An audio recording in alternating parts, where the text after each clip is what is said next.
friends, kids are mean little gremlins. You have to go out of your way to teach them to be nice to each other. So in 2nd grade, Miss Leland gave us an assignment where we had to draw a name of another one of our classmates and create some kind of award for them. I don't remember whose name I drew or what I said about them, so clearly that lesson in selflessness and empathy failed. But I do remember exactly who drew my name and that he told me that I had the best vocabulary. He even wrote on the paper that perhaps I should grow up to be some sort of wordsmith, or as I later thesaurused it, lexicographer. I store that in my memory right next to the story about how I taught myself to read as a child and subsequently became a huge dick about how I could already read when I got to kindergarten. Oh, Dr. Seuss.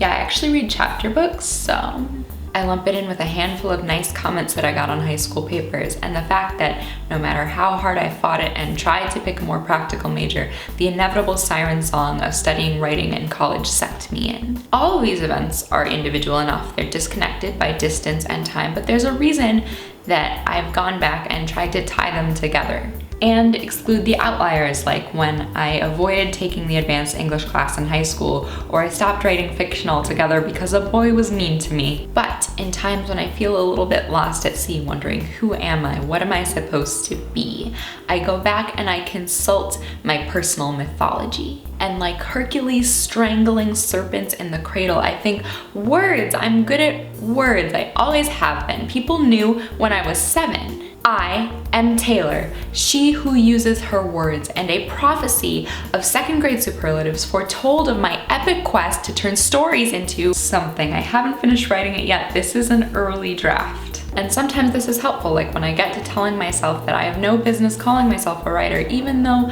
I have a degree in writing and all I do is write. But it can be tricky because while it's beautiful to imagine that you've always been destined for one thing, if you spend so much time telling yourself one story and it doesn't pan out or you change your mind, who are you then? But if there's anything that I've learned by being good at words, is that it's important to edit.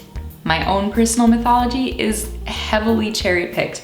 I could go back and look at actual events and construct any kind of prologue for whatever happens next. Even the greatest myths get revised with each retelling. So tell me in comments a story that is important to your personal mythology. If you liked this video, you can consider subscribing if you're so inclined. You can also find me on all my social medias in the links below. I'm also gonna be doing a Q&A adjacent type of video soon, so if you have questions, ask me in comments, and I will see you next week. Bye!